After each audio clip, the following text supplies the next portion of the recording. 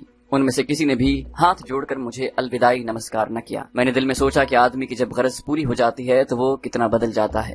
میں بمشکل 6-7 قدم چلا ہوں گا کہ مجھے چکر آیا۔ یہ چکر اتنا شدید تھا کہ درخت میری آنکھوں کے آگے گھوم گئے اور میں زمین پر گر پڑا۔ اس کے بعد مجھے کوئی ہوش نہ رہا۔ جب ہوش آیا تو میں نے اپنے آپ کو بانس کی ایک چارپائی پر اس طرح جکڑے ہوئے پایا کہ میرے دونوں ہاتھ اور دونوں پاؤں چارپائی کے ساتھ بندھے ہوئے تھے۔ سب سے پہلا خیال جو مجھے آیا وہ یہ تھا کہ میرے ساتھ دھوکا ہوا ہے اور وہ دونوں عورتیں فراڈ تھیں۔ سوال یہ تھا کہ یہاں مجھے کس لیے لایا گیا ہے؟ یہ کون لوگ ہیں؟ انہوں نے مجھے کس مقصد کی خاطر چارپائی پر باندھ رکھا ہے؟ ان سوالوں میں سے کسی کا جواب میرے پاس نہیں تھا۔ میں نے پورا زور لگا کر اپنے ہاتھوں کی رسیاں توڑانے کی کوشش کی، مگر میرے دونوں ہاتھ الگ الگ کر کے سرہانے کی جانب چارپائی کے بانس کے ساتھ اتنے پکے کر کے باندھے گئے تھے اور رسیاں کچھ اس قسم کی تھیں کہ میرے زور لگانے سے وہ میری کلائیوں میں دھستی محسوس ہوتی تھی۔ میں حیران و پریشان بھی تھا اور بے بس بھی۔ یا اللہ، یہ میرے ساتھ اچانک کیا ہو گیا ہے؟ آخر وہ فراڈ عورت کون تھی جس نے ایک جھوٹا ڈرامہ رچا کر مجھے اپنے جال میں پھنسایا اور پھر بے ہوشی کا شربت پلا کر مجھے بے ہوش کر دیا؟ یہ چھوٹی سی نیم روشن کوٹڑی تھی جس کے سامنے والی دیوار کے طاق میں دیا جل رہا تھا۔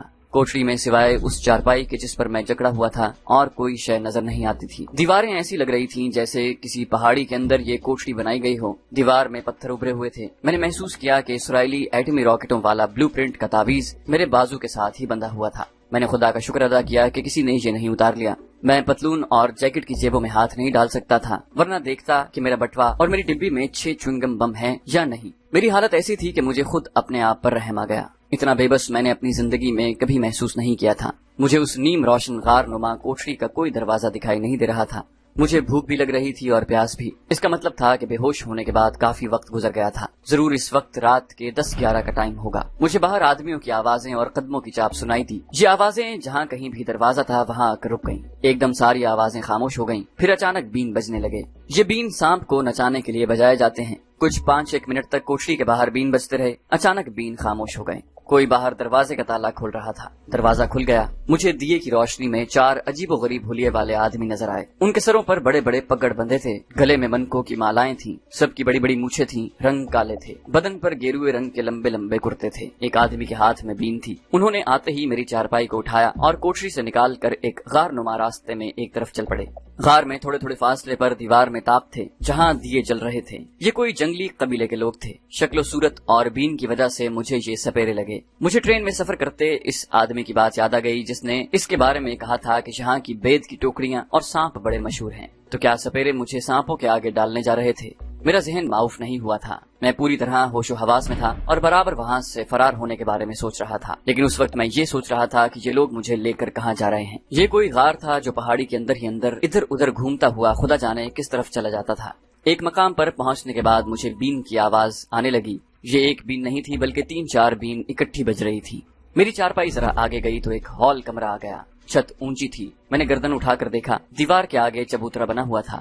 چبوترے پر پھندار سانپ کا بہت بڑا بت نصب تھا۔ چبوترے کی دونوں جانب بڑے بڑے پگڑوں والے آدمی گیروئے کرتوں میں ملبوس زمین پر خاموش بیٹھے تھے۔ وہ سب سپیرے ہی ہو سکتے تھے۔ 2 سپیرے سانپ کے بت کی ایک جانب اور 2 سپیرے سانپ کے بت کی دوسری جانب بیٹھے تھے۔ ان کے آگے سانپوں کا ایک جوڑا جھوم رہا تھا۔ بت کے بالکل آگے 2 لمبے لمبے پتھر کے اسٹریچر قسم کے چھوٹے چبوترے بنے ہوئے تھے۔ میری چارپائی ان میں سے ایک اسٹریچر نما چبوترے پر لا کر رکھ دی گئی۔ ایک بوڑھا سپیرا ایک طرف سے نکل کر میری طرف آیا۔ اس کے ہاتھ میں مٹی کا لمبوترا ڈول تھا۔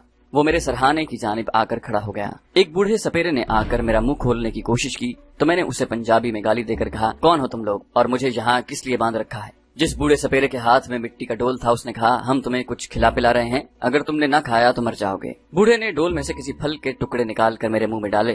اس میں کیلے اور سنترے کی خوشبو تھی۔ پھل کھانے کے بعد بوڑھے نے اسی ڈول میں سے پھلوں کا شربت قسم کا کوئی مشروب میرے منہ میں تھوڑا سا ڈالا۔ اس سے میرے بدن میں توانائی آ گئی، مگر میری توانائی میرے کسی کام نہیں آ سکتی تھی کیونکہ میرے دونوں ہاتھ اور دونوں پاؤں بندھے ہوئے تھے۔ بوڑھا پیچھے ہٹ گیا۔ چاروں سپیرے برابر بین بجا رہے تھے اور ان کے سامنے سانپوں کے جوڑے پھن کھولے جھوم رہے تھے۔ آپ بھی سوچ رہے ہوں گے کہ کہاں میں ایک محب وطن کمانڈو جو اپنے وطن کی تحفظ کی خاطر جہاد کشمیر میں ایک مسلمان کی حیثیت سے شرکت کرنے گیا تھا، اور کہاں ان وحشی سپیروں کے چنگل میں آ کر پھنس گیا۔ جن لوگوں نے انڈیا کے جنگل، پہاڑ اور خاص طور پر وسطی انڈیا کے جنگلی قبائل کو نہیں دیکھا، وہ اتنی آسانی سے یہ باتیں نہیں سمجھ سکیں گے۔ حقیقت یہ ہے کہ آج کے ترقی یافتہ زمانے میں بھی انڈیا کے دور دراز دشوار گزار جنگلوں اور پہاڑوں میں ایسے ایسے گمنام وحشی قبیلے آباد ہیں جو پتھر کے زمانے کے انسان کی طرح نہ صرف قدرت کے مظاہرات مثلاً آگ، پانی، دریا، پہاڑ اور درختوں کی پوجا کرتے ہیں، بلکہ اپنے دیوتاؤں کو خوش کرنے کے واسطے اپنے بچوں اور دوسروں کے بچوں کی قربانی دینے سے بھی گریز نہیں کرتے۔ اخبار میں ایسی خبریں چھپی رہتی ہیں کہ بھارت کے فلاں صوبے کے پہاڑی گاؤں میں ایک آدمی نے کالی ماتا کی خوشنودی حاصل کرنے کے لیے بچی کو کالی ماتا کے بت کے آگے لے جا کر ہلاک کر دیا۔ جب ایسے آدمی کو پولیس گرفتار کرنے میں کامیاب ہو جاتی ہے تو وہ آدمی عدالت میں یہی بیان دیتا ہے کہ مجھے خواب میں کالی ماتا نے کہا تھا کہ اپنی بچی کی قربانی دو، میں تم سے خوش ہوں گی۔ ایسا ہی سپیروں کا کوئی یہ قبیلہ بھی تھا جس کے چنگل میں میں بدقسمتی سے پھنس گیا تھا۔ آپ ہرگز یہ خیال نہ کریں کہ میں اپنی داستان آپ کو سنانے کے لیے، محض منہ کا ذائقہ بدلنے کے لیے یا دہشت پیدا کرنے کے واسطے اس طرح کا واقعہ بیان کر رہا ہوں۔ ایسی کوئی بات نہیں، یہ تمام واقعات وہ ہیں جو میرے ساتھ پیش آتے رہے۔ دقت یہ ہے کہ آپ کو ان جنگلوں میں جانے کا اتفاق نہیں ہوا۔ جو لوگ ان جنگلوں میں سے گزر چکے ہیں یا انہیں ان خطرناک جنگلوں میں رہنے کا اتفاق ہوا ہے، وہ میری باتوں کو کبھی نہیں جھٹلائیں گے اور کبھی نہیں کہیں گے کہ میں محض منہ کا ذائقہ بدلنے کے لیے اس قسم کے خوفناک واقعات بیچ میں لے آیا ہوں۔ آپ ذرا ایک بار بھارت کے ان وسطی جنگلوں میں نکل کر دیکھیں، پھر آپ افریقہ کے خوفناک جنگلوں کے بارے میں دہشتناک کہانیاں مشہور ہیں انہیں بھول جائیں گے۔ اس میں انڈیا کی گورنمنٹ کے آئین کا کوئی تصور نہیں ہے۔ ان دور دراز دشوار گزار جنگلوں میں صدیوں سے وحشی اور نیم وحشی قبیلے شروع سے ہی وحشی زندگی بسر کر رہے ہیں، اور جنوب میں جہاں سانپوں کو دیوتاؤں کے اوتار سمجھ کر ان کی پوجا ہوتی ہے، وہاں تو ایسی ایسی کہانیاں جنم لیتی ہیں اور ایسے ایسے ہولناک اور رونگٹے کھڑے کر دینے والے واقعات سامنے آتے ہیں کہ انسانی عقل حیران رہ جاتی ہے کہ آج کی ترقی یافتہ سائنسی دنیا میں بھی ایسا ہو سکتا ہے۔ آج بھی جنوب مشرقی بھارت کے صوبوں میں جہاں ناگ دیوتا کی پوجا کی جاتی ہے اور لوگ سانپوں کو دیوتا سمجھتے ہیں، آپ کسی سانپ کو مار نہیں سکتے۔ میں مدراس کے قریب ایک گاؤں میں گیا تو میں نے گھروں کے صحن میں سانپوں کو یوں ادھر ادھر رینگتے دیکھا جس طرح ہمارے دیہات کے مکانوں میں مرغیاں پھرتی ہیں۔ گھر کے بچے، عورتیں ان سانپوں کو گلے میں ڈال کر ان سے کھیل رہے تھے، انہیں دودھ پلا رہے تھے۔ ان لوگوں کا کہنا تھا کہ یہ سانپ انہیں کچھ نہیں کہتے، کوئی چور گھر میں گھس آئے تو اسے ضرور ڈستے ہیں۔ انسانوں کے اعضائے تخلیقی کی تو بھارت کے شہری مندروں اور گھروں میں بھی عام پوجا ہوتی ہے، اس کو وہ شیولنگ کی پوجا کہتے ہیں۔ ان باتوں کو، ان حقیقتوں کو آپ کے سامنے بیان کرنے کا مطلب صرف اتنا ہے کہ بھارت میں کوئی ایک ہندو دھرم نہیں ہے، دھرم کے بے شمار فرقے ہیں اور ہر فرقہ اپنے اپنے دیوتاؤں کے اپنے حساب سے پوجا کرتا ہے۔ عام طور پر لوگ سمجھتے ہیں کہ ہندوؤں میں لاکھ فرقے ہیں، مگر آواگون پر سبھی فرقے متفق ہیں۔ ایسی کوئی بات نہیں ہے۔ آپ میری داستان پڑھ چکے ہیں۔ میں نے راجستھان کے ایک دھرم استھان میں رہ کر جین مت کی پوری تعلیم حاصل کی تھی۔ جین دھرم میں آواگون کو اس طرح تسلیم نہیں کیا جاتا جس طرح ہندو برہمن اسے تسلیم کرتے ہیں۔ میں اس بحث میں نہیں پڑھنا چاہتا، صرف اتنا کہہ کر اپنی داستان کی طرف آتا ہوں کہ ہم جیسے بھی ہیں مسلمان ہیں، ہمیں خدا کا شکر ادا کرنا چاہیے کہ اس نے ہمیں مسلمان گھرانے میں پیدا کیا۔ ابھی تک مجھے کچھ علم نہیں تھا کہ میرے ساتھ کیا سلوک ہونے والا ہے۔ اس وقت صورتحال یہ تھی کہ 4 سپیرے بڑے بڑے پگڑ باندھے، لمبے گیروئے کرتے پہنے، ناگ کے بت کی دونوں جانب بیٹھے بین بجا رہے تھے، اور میں رسیوں سے جکڑا ہوا بانس کی چارپائی پر پڑا تھا، اور چارپائی ناگ کے بڑے بت کے آگے اونچے چبوترے پر رکھی ہوئی تھی۔ اتنے میں نے دیکھا کہ 4 آدمی ایک اور چارپائی اٹھائے چلے آ رہے ہیں۔ اس چارپائی پر کوئی عورت رسیوں میں جکڑی ہوئی تھی۔ میں نے اس کے بال دیکھے جو سرہانے کی جانب چارپائی سے نیچے لٹک رہے تھے۔ بین کے شور میں ان آدمیوں نے یہ چارپائی لا کر میرے ساتھ والے چبوترے پر رکھ دی۔ میں نے نظریں پھیر کر دیکھا، چارپائی پر جو عورت بندھی ہوئی تھی اس کا رنگ زرد تھا، آنکھیں کھلی تھی اور وہ خوف کے مارے نیم مردہ ہو رہی تھی۔ اس کے حلق سے یہ جملے نکل رہے تھے کہ مجھے نہ مارو، مجھے چھوڑ دو، خدا کے لیے مجھے چھوڑ دو، اماں مجھے بچا لو۔ میں چونکا۔ یہ لڑکی بھی میری طرح مسلمان تھی۔ اس کا مطلب تھا کہ یہ لوگ کسی خاص مقصد کے لیے ایک مسلمان مرد اور ایک مسلمان عورت کو پکڑ کر لائے ہیں۔ بین کا شور بہت تھا۔ اس شور میں دونوں بڑے بڑے پگڑوں والے بوڑھے سپیروں نے ہماری چارپائیوں کے گرد چکر لگانے شروع کر دیے۔ اس کے بعد وہ ناگ دیوتا کے آگے جھک کر پیچھے ہٹ گیا۔ اب 2 سپیرے ہاتھوں میں پٹاریاں لے کر آگے بڑھے۔ ایک سپیرا لڑکی کی چارپائی کے پاس اور ایک سپیرا میری چارپائی کے پاس کھڑا ہو گیا۔ انہوں نے ایک ہی وقت میں حلق سے عجیب سی آوازیں نکالی اور پٹاری کھول کر ہم پر اڈیل دی۔